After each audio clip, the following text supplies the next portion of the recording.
Setiap hari, dunia memproses lebih dari 2 miliar biji kopi. Dari kebun tropis di dataran tinggi, hingga pabrik pengolah di kota-kota besar, setiap biji menempuh perjalanan panjang sebelum akhirnya menjadi minuman yang kita kenal. Tapi di balik aroma yang akrab itu, tersembunyi sistem global yang luar biasa rumit, yang melibatkan jutaan petani dan miliaran dolar yang berputar setiap tahun. Kopi bukan sekedar minuman penambah energi, ia adalah komoditas strategis yang membentuk ekonomi, budaya, dan gaya hidup manusia modern.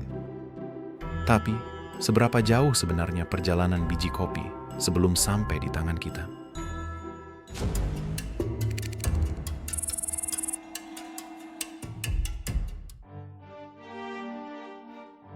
Di sabuk tropis bumi, wilayah hangat yang mengelilingi garis khatulistiwa, tumbuh salah satu tanaman paling berpengaruh dalam sejarah manusia, kopi.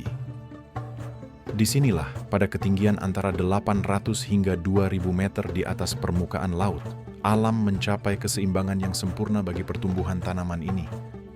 Sebuah pohon kecil dengan daun hijau mengilap yang tetap segar sepanjang tahun, meski perlahan mengganti daun tuanya dengan yang baru. Tanaman kopi tumbuh subur pada suhu antara 18 hingga 25 derajat Celcius di tanah vulkanik yang kaya mineral dan di lereng-lereng gunung yang diselimuti kabut pagi.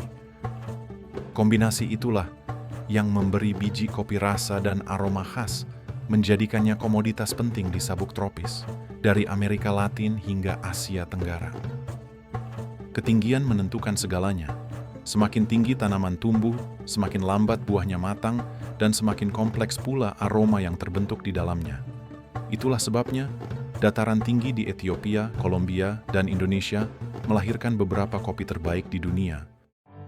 Secara ilmiah, tanaman kopi termasuk dalam genus Coffea, anggota dari keluarga Rubiaceae, kelompok tumbuhan berbunga yang juga mencakup tanaman kinin dan gardenia. Di alam liar, kopi bukan tanaman yang menyukai sinar matahari langsung. Ia tumbuh di bawah naungan pepohonan besar, terlindung dari panas berlebih dan terpaan hujan tropis. Karena itulah di kebun-kebun modern, petani menanam pohon penaung seperti dadap, pisang, atau lamtoro. Pohon-pohon ini menjaga kelembapan tanah, menahan erosi, sekaligus menciptakan ekosistem alami bagi burung dan serangga penyerbuk. Lebih dari 120 spesies kopi yang pernah ditemukan. Hanya 2 yang menjadi tulang punggung industri global, yaitu Arabica dan Robusta. Arabica berasal dari dataran tinggi Ethiopia, sedangkan Robusta berasal dari hutan dataran rendah Afrika Tengah. Dari kedua spesies inilah, lahir ribuan profil rasa kopi di seluruh dunia. Setiap percampuran Arabica dan Robusta dalam proporsi berbeda, menciptakan karakter unik, yang membentuk identitas setiap merek dan budaya minum kopi di berbagai negara. Setiap perjalanan biji kopi dimulai dari proses penyemaian. Disinilah, biji pilihan dari panen terbaik disiapkan untuk menumbuhkan generasi baru pohon kopi. Biji kopi yang disemai tidak langsung direndam, melainkan melalui proses perkecambahan tertutup. Metode yang menjaga kelembapan alami tanpa merusak lapisan biji.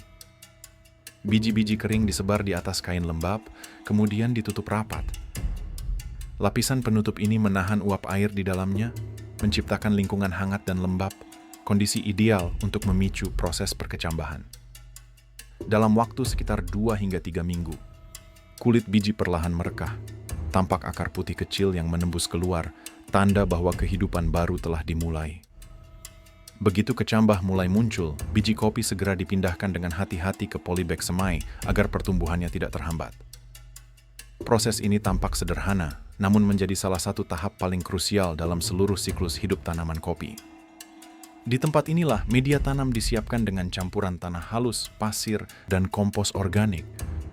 Kombinasi ini bukan kebetulan, tanah halus menjaga kelembapan, pasir memberi porositas agar akar mudah menembus, dan kompos organik menjadi sumber nutrisi alami yang membantu pertumbuhan awal. Dalam lingkungan yang terkontrol, kecambah tumbuh perlahan namun pasti. Dalam waktu 2 hingga 3 bulan, tunas kecil itu berubah menjadi bibit muda dengan 2 hingga 4 helai daun sejati. Batangnya mulai menguat, daunnya mengilap, dan sistem perakarannya menembus lebih dalam ke tanah. Setelah mencapai ukuran ideal, setiap bibit melalui proses seleksi ketat. Petani menilai satu persatu, memperhatikan bentuk batang, warna daun, dan kekuatan akar. Hanya bibit yang tumbuh tegak, berdaun sempurna, dan menunjukkan pertumbuhan seragam yang akan dipilih untuk tahap berikutnya. Bibit terpilih terus dirawat hingga mencapai usia 6 hingga 12 bulan. Masa di mana struktur batang dan sistem perakaran telah cukup kuat untuk menghadapi kondisi alam terbuka. Pada tahap ini, tanaman muda siap dipindahkan ke lahan utama. Tempat ia akan tumbuh menjadi pohon kopi produktif yang mampu berbuah selama puluhan tahun. Setelah melewati masa pembibitan, bibit kopi terbaik akhirnya siap dipindahkan ke lahan utama. Proses ini dilakukan dengan perencanaan matang, karena lokasi tanam akan menentukan kualitas dan produktivitas pohon selama bertahun-tahun. Penanaman dilakukan pada awal musim hujan, saat tanah cukup lembab untuk membantu akar baru beradaptasi dengan lingkungan baru.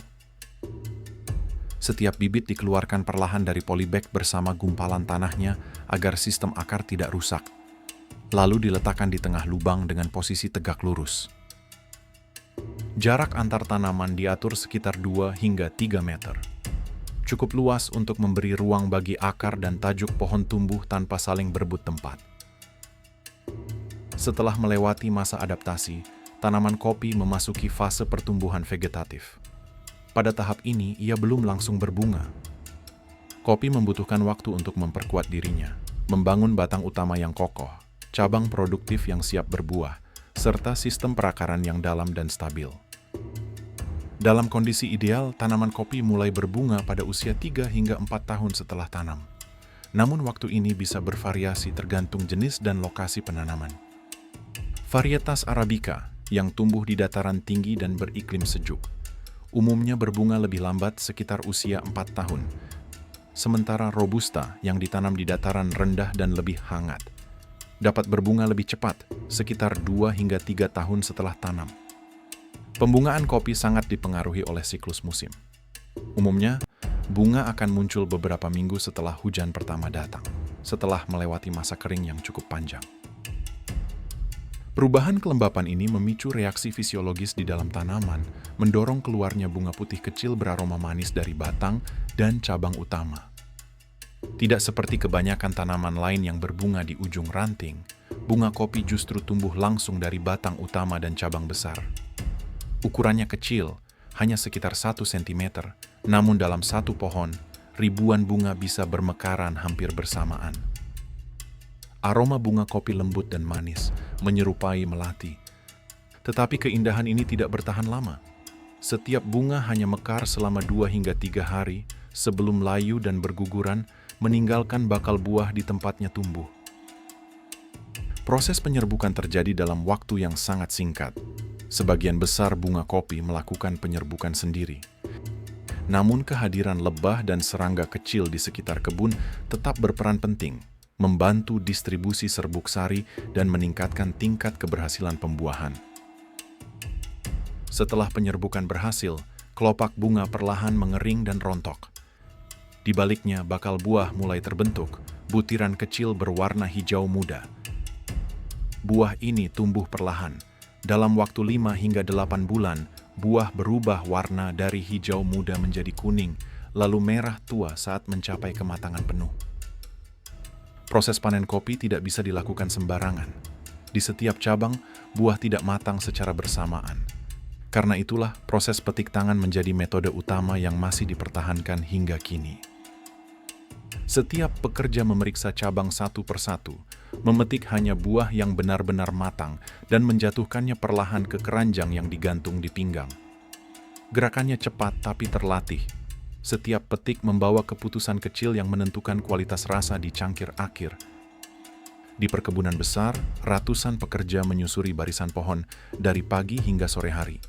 Dalam satu hari, seorang pemetik berpengalaman bisa mengumpulkan hingga 70 kg buah kopi segar, namun hanya sekitar 1/5 dari berat itu yang akan menjadi biji kering siap olah. Di beberapa wilayah dataran rendah, terutama pada varietas Robusta, panen juga dilakukan dengan cara stripping, memetik semua buah, pada satu cabang sekaligus. Metode ini lebih cepat, tetapi membutuhkan proses sortir ulang setelahnya untuk memisahkan buah matang dari yang masih hijau. Setelah panen selesai, perjalanan buah kopi baru saja dimulai. Dari kebun di lereng tropis, karung-karung berisi buah merah segar segera dibawa ke tempat pengolahan. Disinilah proses yang menentukan kualitas akhir setiap biji dimulai.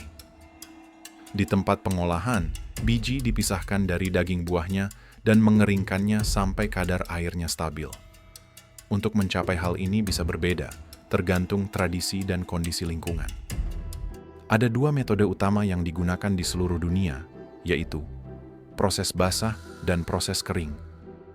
Dalam proses basah, buah kopi segar pertama-tama dikupas menggunakan mesin pulper untuk memisahkan kulit luar dan sebagian daging buah.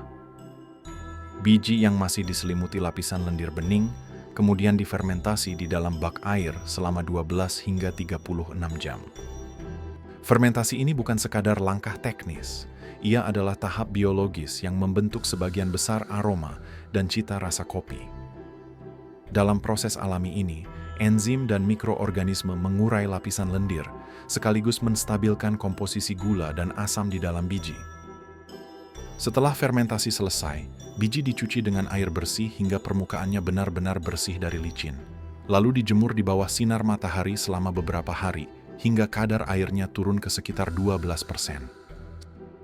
Setiap beberapa jam, biji dibalik secara berkala agar kering merata. Sementara itu, di wilayah yang lebih kering seperti Brasil dan Ethiopia, petani lebih sering menggunakan proses kering, metode tradisional yang mengandalkan sinar matahari sepenuhnya.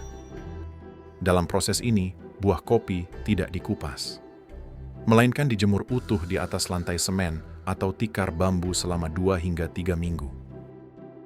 Perlahan, kulit dan daging buah mengering dan menyusut hingga akhirnya dapat dipisahkan dari bijinya dengan mesin huller. Masing-masing metode menghasilkan karakter rasa yang berbeda. Proses basah menciptakan profil kopi yang bersih, ringan dan cerah, sementara proses kering memberikan cita rasa lebih manis, berat dan kompleks. Setelah kering sempurna, biji kopi memasuki tahap sortasi. Biji disaring berdasarkan ukuran, warna, kepadatan, dan bentuk. Biji yang pecah, berlubang akibat hama, atau berwarna gelap dipisahkan. Biji yang sudah disortir kemudian dikemas dalam karung goni. Bahan ini bukan dipilih sembarangan. Seratnya memungkinkan udara tetap mengalir, menjaga biji tetap kering dan stabil. Karung-karung ini disimpan di gudang berlantai kayu atau beton, dijauhkan dari kelembapan, panas, dan aroma tajam yang dapat memengaruhi karakter biji. Ruangan disusun dalam tumpukan rapi dengan celah di antara setiap karung agar udara tetap sirkulasi secara merata. Di tahap ini biji kopi disebut green bean, komoditas global yang bertahan dalam kondisi ideal hingga 1 tahun tanpa kehilangan kualitasnya. Setelah siap dikirim, karung-karung kopi dipindahkan ke truk dan dibawa menuju pelabuhan. Di sini kontainer khusus digunakan untuk menjaga suhu dan kelembapan tetap stabil selama perjalanan panjang. Disinilah rantai pasok kopi global menunjukkan skalanya yang luar biasa. Dari kebun terpencil di dataran tinggi tropis hingga menjadi komoditas bernilai miliaran dolar di pasar dunia. Sementara itu, sebagian besar biji lainnya tetap berputar di pasar dalam negeri.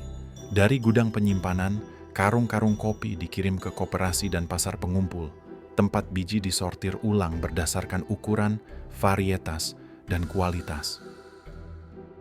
Meskipun tidak menempuh perjalanan antar benua seperti kopi ekspor, setiap karung yang beredar di pasar lokal tetap memiliki perjalanan panjangnya sendiri. Perjalanan yang dimulai dari tanah subur di lereng gunung, melewati proses pengolahan dan perdagangan, hingga akhirnya berakhir di cangkir kopi yang disajikan di warung, rumah, dan kedai kecil di setiap sudut negeri.